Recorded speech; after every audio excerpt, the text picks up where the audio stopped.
जय हिंद दोस्तों, स्वागत करता हूं आपके अपने YouTube channel GS hub by DS sir में। तो कैसे हैं आप लोग? आशा करते हैं आप सब अच्छे होंगे। दोस्तों, आज की इस श्रृंखला में हम देखने वाले हैं आईटीबीपी एग्ज़ाम एनालिसिस, यानी कि जो आज आपका आईटीबीपी का एग्ज़ाम हुआ है ये 3 शिफ्ट में हुआ है। कितने में याद रखेंगे? 3 शिफ्ट में हुआ है और तीनों शिफ्ट का आज हम एनालिसिस देखेंगे।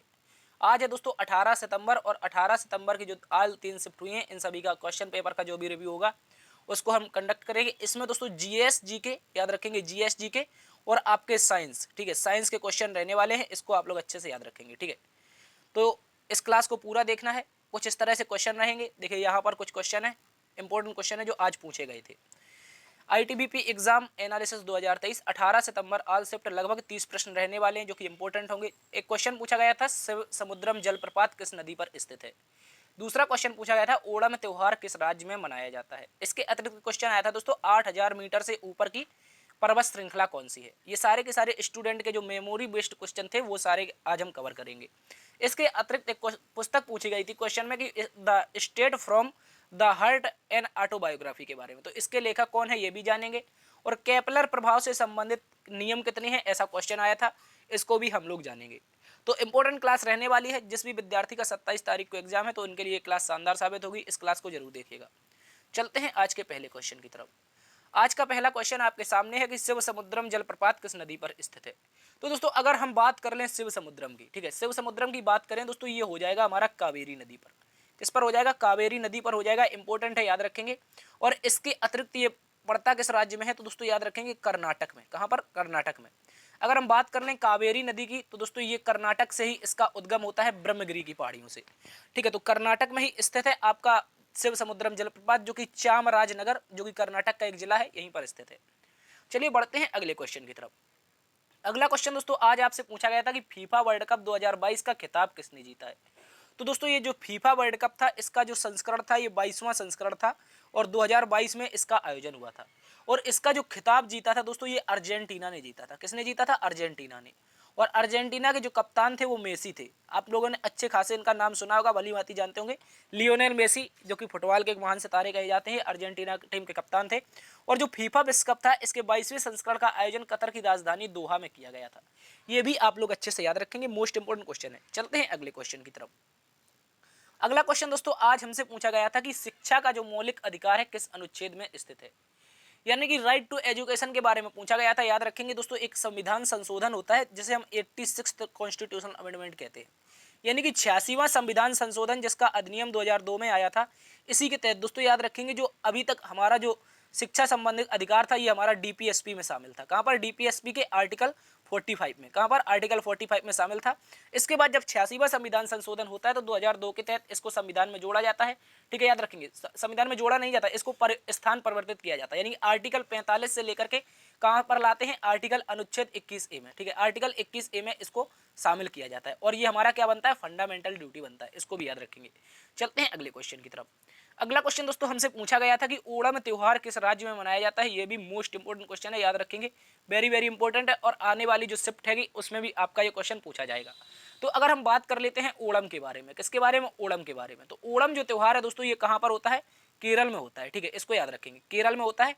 जबकि एक त्यौहार इससे मिलता जुलता है जिसका नाम है पोंगल। इसमें बच्चे कंफ्यूज हो जाते हैं तो याद रखना है पोंगल त्यौहार हमारा दोस्तों तमिलनाडु में मनाया जाता है। कहाँ पर? तमिलनाडु में। मोस्ट इंपोर्टेंट क्वेश्चन है, इसको भी आप लोग अच्छे से याद रखेंगे। तो पोंगल तमिलनाडु में जबकि ओणम केरल में हो जाएगा। चलते हैं अगले क्वेश्चन की तरफ। अगला क्वेश्चन दोस्तों हमसे पूछा गया था कि 8000 मीटर से ऊपर की पर्वत श्रृंखला कौन सी है।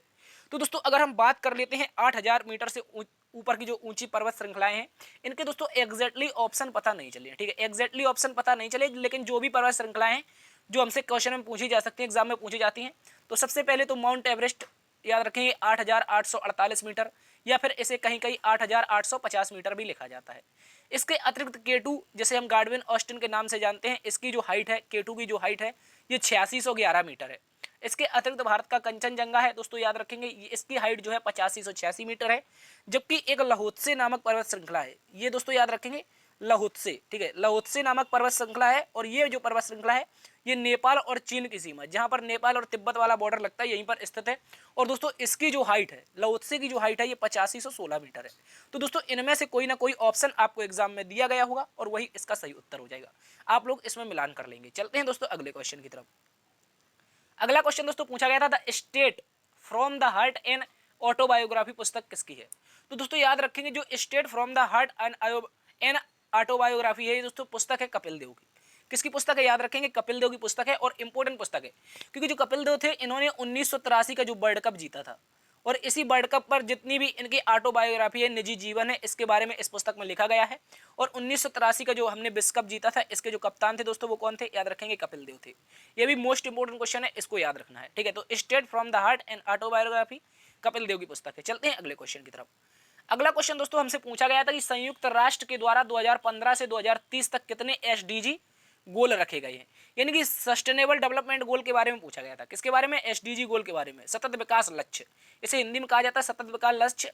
और दोस्तों ये रखे गए हैं टोटल 17 लक्ष्य। कितने रखे गए? 2015 से 2030 के बीच एसडीजी यानी कि संयुक्त राष्ट्र संघ के द्वारा जो सतत विकास लक्ष्य रखे गए हैं, वो दोस्तों हमारे कितने हैं? 17। इंपॉर्टेंट है, इनको याद रखेंगे। चलते हैं अगले क्वेश्चन की तरफ।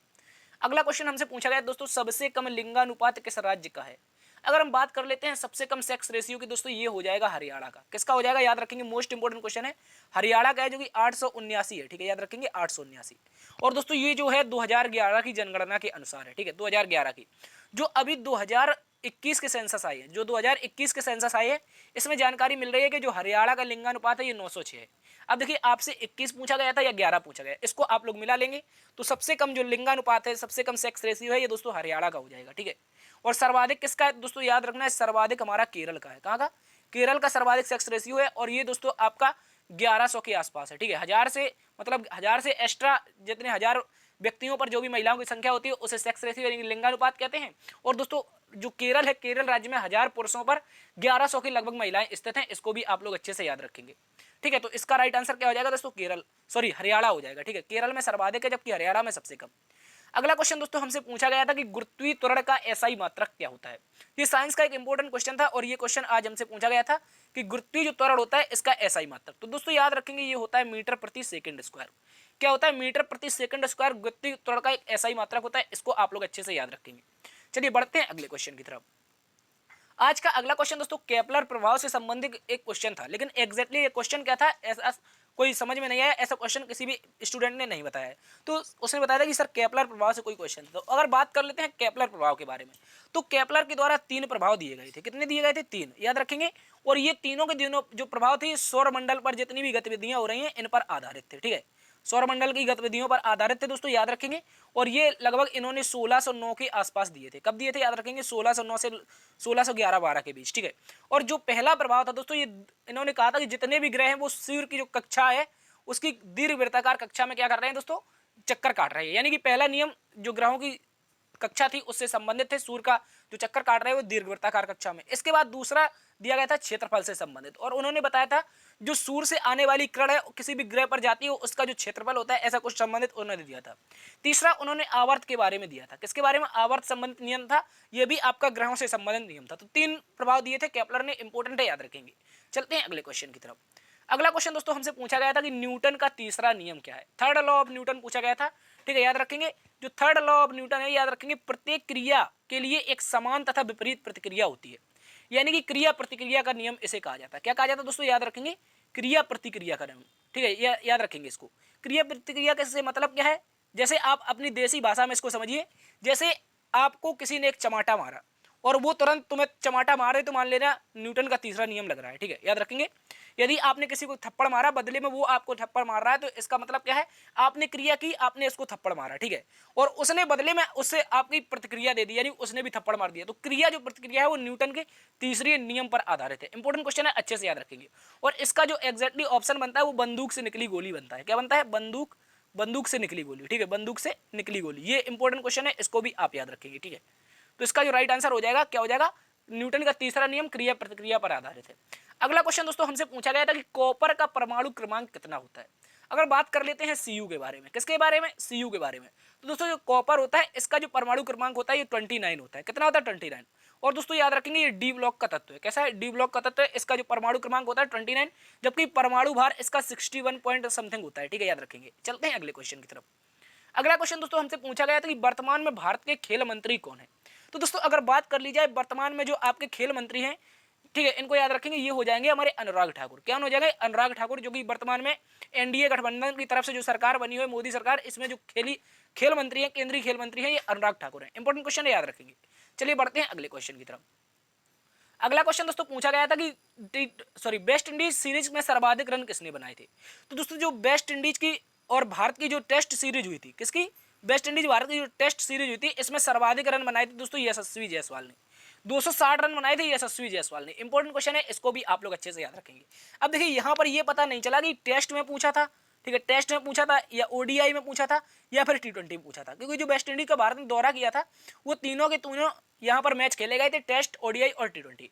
तो यहाँ पर टेस्ट के बारे में पता चला कि यशस्वी जायसवाल ने सर्वाधिक रन बनाए थे, जो कि 260 रन मैक्सिमम थे। चलते हैं अगले क्वेश्चन की तरफ।